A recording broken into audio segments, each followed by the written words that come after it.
Hello and happy new year. It's 2025. My name is KarQ. We have hot takes for Overwatch. Yes, Overwatch content, but the first hot take is related to Marvel Rivals. Also, my puppy is here. Hi, puppy. Want to say hi in the video before I talk about Marvel Rivals and Overwatch and debate it all over again, just like everybody on social media, huh? Hello, puppy. Overwatch 2 has vastly better support and tank playstyles and fantasies compared to Marvel Rivals, even in 5v5, where those fantasies can be instantly culled with counter swapping. Tanks especially have such weird kits, like compare Sigma and Zarya to Magneto or Reinhardt to Strange. There's so much less depth and strategy to the tank kits in Rivals. Do you agree? So this take is certainly hot because I disagree for the most part. I think Overwatch does a great job with their tank archetypes, right? Their play styles and everything. It keeps it true to their fantasy as well. But to say it's vastly better isn't the word I would use. Overwatch definitely keeps their hero kits a lot more simple. So I wouldn't use weird kit as well when you're comparing like Sigma to Zarya to Magneto or Ryan to Strange. Like Rivals heroes have ability overlap, sure, when compared to Overwatch, right? But I find it strange, Doctor Strange, how you think there's less depth and strategy to the tank kits in Rivals when you can argue that Rivals has much more complicated kits and would thus increase the depth and strategy because there's more volume of abilities, interactions to account for. Even I'm running out of buttons on PC, so I can't even imagine controller. Like on my keyboard, I have to use my, mouse primary, secondary. I use a mouse button. I use Shift, E, Q, R, X, C, V, B, right? For all the extra random team ups that different tanks and different heroes have. Like, I don't know. In short, I think Overwatch has simpler kits. Rivals has more complicated kits. The complicated kits are kind of necessary in Rivals to kind of upkeep the whole, if everything is OP, nothing is OP. You can actually see how the simple kits like Black Widow and Scarlet are ranked pretty low on everybody's tier list, unless you dial their damage numbers to make them a complete outlier. Like the simpler kits don't get enough output in the high rank, Squirrel Girl, Scarlet Witch, Black Widow, like I just mentioned. But that being said, simple versus complicated kits don't dictate which one's better necessarily because they work in their own respective games. I don't think it's a matter of can or will. I think Rivals and Overwatch need to coexist. Rivals isn't a savior, they still need to compete. If Rivals somehow beat out Overwatch and kill it forever, then Rivals would very likely suffer as well. Monopolies are innately toxic no matter who is at the center. You just have to know that all the people going into every Overwatch post and posting Rivals better, dead game, why are you all still on Overwatch are all cancers to the medium. They don't care about actually building a healthier industry. They don't care about anything. They're defined by their hate, and it's ultimately an unhealthy way to prop up Rivals. Rivals has to stand on its own if it has any hopes to survive. This is not a hot take. I agree with this. I think any reasonable person knows this. A lot of people are just rage baiting, and it's less about saying Rivals is better, but more about how much they hate Overwatch.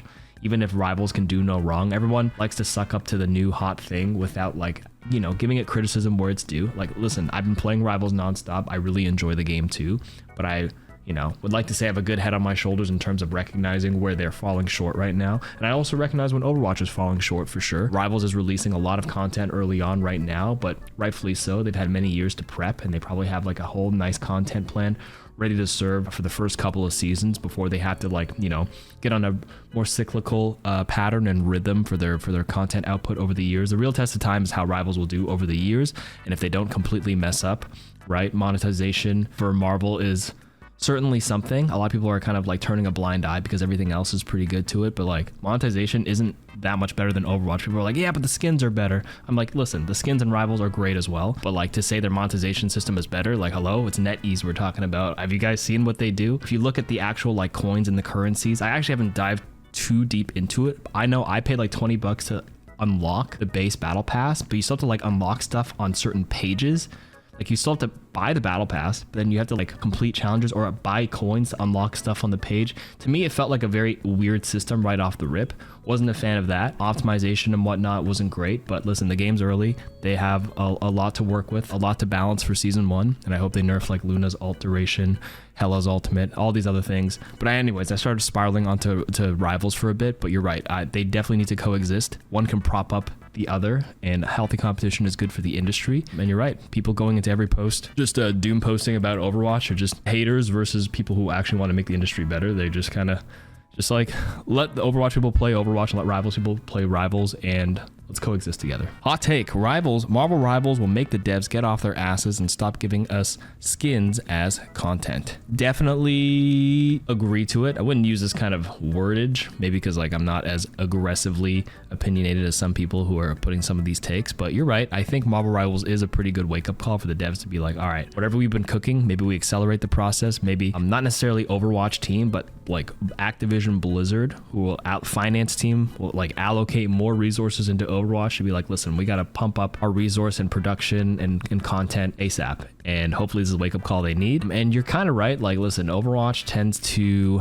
release a lot of trailers, but it's never gameplay for like actual gameplay changes. It's usually gameplay to show off new skins because that's what sells. But I will also say that all the times that Overwatch has tried to put out new content, it's kind of fallen flat. At least for me, I don't have as much fun on any of the stuff they release other than more PvP changes. For example, the hero mastery stuff, don't touch it, don't care. They did like the gauntlet stuff, I think like last year, where you're in that whole like polygon blue area doing small little challenges. It's like fun for like a day or two, then I'm over it. Arcade in events like that, like May Snowball, Lucio Ball. I mean, they're old modes, but even when they had those 6-7 years ago when they first came out, I never really played it any more than like the base PvP game. For me personally, like everybody's opinion will be different, but I think if they release heroes on a higher frequency, I think we get 3 a year right now, maybe 4 per year, fully backed lore and stories, and continue the damn story. I mean, a lot of people fell in love with Overwatch originally because of their original story, their cinematics. I mean, we were left on a cliffhanger with like Ramatra or Zenyatta, right? And like Widow and Talon show up to Zen and he's like, you know, meditating and wherever the fuck he was. I was like, dude, what's gonna happen next? Like, I was looking forward to it. I'm not even a big story guy, like lore wise. People who watch my stream know like I skip a lot of the dialogue and stuff, but even I'm pretty invested in the Overwatch story. Blizzard needs to, they want to not like necessarily beat out rivals, they can coexist, but if they want to stay on top of their game in the hero shooter genre, they need to allocate more resources to the team with higher priority on not necessarily these like shitty arcade modes that no one will play after a week, but like hone in on the 5v5 6v6 PvP mode and finish out the story at this point. Hot take, unlike what most people predict, 6v6 will end up becoming the main format for Overwatch 2 and 5v5 will slowly fade out of existence. I still think it's too early to tell. That being said, I enjoyed a lot of the 6v6 mode. I played it for like 15-20 hours. I mostly played on the first week. I didn't play much near the end because I was playing Rivals, but I did enjoy the 6v6 again. I played a ton of Hazard. I played a lot of viewer games 6v6. I do think if they end up doing a proper balance sweep and after we try out the minimum 1 maximum 3 mode, which they're trying, because right now in the 6v6 mode recently, it was all 2-2-2, but I played enough Rivals to know that the 1-3-2 or like the 2-1-3 comp, 2 tanks, 1 DPS, 3 support lately in GM and Eternity lobbies, that is starting to get pretty popular in Rivals, and I think that would actually kind of be fun in Overwatch as well, where the minimum 1 max 3, and it kind of like eliminates some of the shitty comps where you have like 0 tanks and like 0 supports. You'll never have like a 1-5-0 comp. That's actually a good, I actually think that will be a permanent mode, and I still think both of them will coexist. You say 5v5 will slowly fade out, but there's actually a lot more 5v5ers than you think.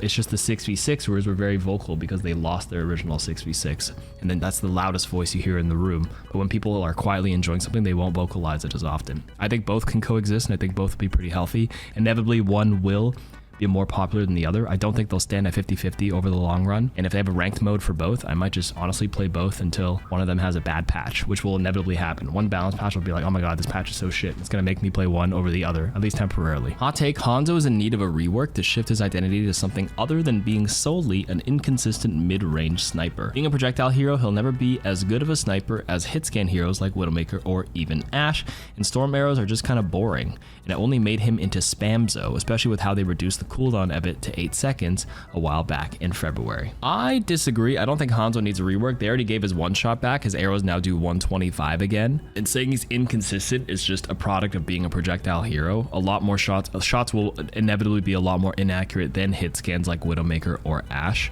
He's a bit of a hybrid. He'll never be a true one-to-one sniper compared to hit scans like Widowmaker. I wouldn't compare it to Ashe because they played a little differently, but Widowmaker, Hanzo are kind of paired. Hanzo should not be able to do what Widowmaker does at same distances, which is pretty much true for the most part because it's projectile, slow travel time, you need to account for the gravity drop. I actually think what they did with Hawkeye is fine, but with better numbers that they did in Rivals, where like you can't pre-charge an arrow and just randomly peek a corner and just get a headshot. You have to actually stare at a person long enough to build up enough charge for that one shot. I think it ramps up too high in Rivals right now, and obviously the numbers are kind of busted at like 375 HP for a headshot in Rivals, but like a concept like that where you have to look at them for a little bit before loosing it is actually fine in theory. And then maybe we can have a more fun sniper hero in Hanzo. Storm arrows, definitely a little boring, but this was their band-aid fix when scatter arrow was really bad. They decided not to change it. Storm arrows got a lot more interesting once they allowed you to bounce it again, which can create some lineups and stuff, which I actually think is fun for Hanzo players. Annoying to die to, of course, but they added depth in that capacity to say it's like only a spam ability. Not really true anymore. Like you still spam it around like walls and corners, but it can add for some interesting simple geometry and calculations. But yeah, I don't think he needs a rework by any means. Hot take, people criticize Mercy a lot when their arguments are actually based on high skill play and they're not even close to those ranks. Same thing with Widow. Yeah, I think Mercy gets a lot of criticism because she has a quote unquote simple kit. Like her movement has a lot of depth to it, but in terms of like her average output, which is just damage boost or healing, there's not much more to the kit other than her movement, which again is a big part of it, but she's finicky because she changes breakpoints. If the healing is too strong, then it makes some heroes that are getting perma-pocketed unkillable, and if the damage boost is too high, then it changes breakpoints too much and you run into too many problems. That being said, I think it's fine for games to have simple heroes with like relatively simpler kits. Mercy is pretty easy to pick up for a good baseline value, but it's very easy to tell who's a bad Mercy versus good Mercy based on the movement.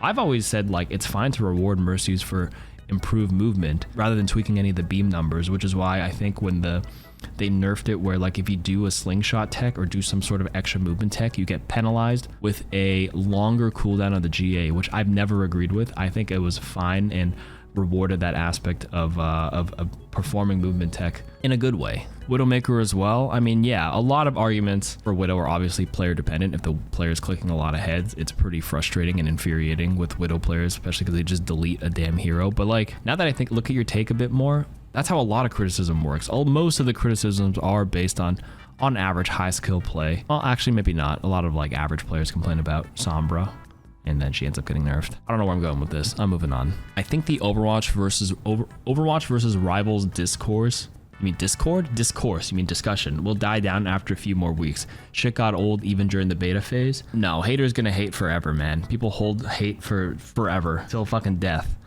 You'll never hear the end of it. People who are inevitably left Overwatch with a bad taste in their mouth, sour taste in their mouth, will never let it go for a long ass time. I would say like at least 5+ years till like you grow out of the teenage anger phase and just move on, you know. Hot take, 6v6 defenders do not understand that tank synergies run the game. They essentially have to, you mean ruin? They essentially have to rework every tank significantly for that to ever change. Even if tanks have open Q health or are nerfed in other ways, if you allow tank players to cycle Zarya bubble, Rhine shield, another bubble, more shield, it will always be a problem. In a game of 12 people, only 2 are having fun, the 2 winning tanks, and the rest of the lobby is either hard losing by being outcomped or just following what the tanks are doing. Although the experiment has yet to happen, I already know 6v6 or any mode that allows for 2 tanks will be a failure.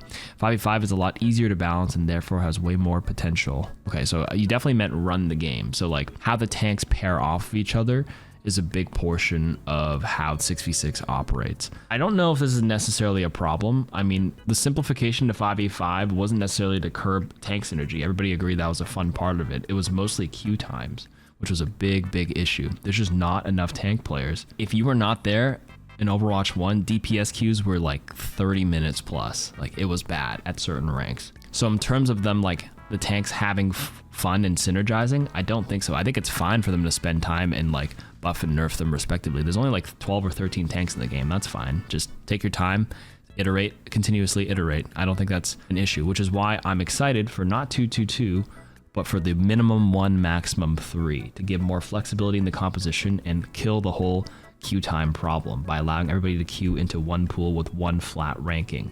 If you solve that, I think 6v6 is definitely going to be one of the modes I play more of right now, because it's going to be hot, new, and fresh for a bit before I inevitably go back to 5v5 for a bit, play a little bit of both, maybe play both to, you know, have separate ranks and have fun for both and keep me on the game longer, because there's 2 ranks to kind of strive for. So no, I don't think this is going to be a failure by any means. I think 6v6 is going to be a main mode in this game, 100%. Okay, and I think I answered enough for the week. If you're still playing Overwatch, hell yeah. If you're playing Marvel Rivals, hell yeah. And that's it for me.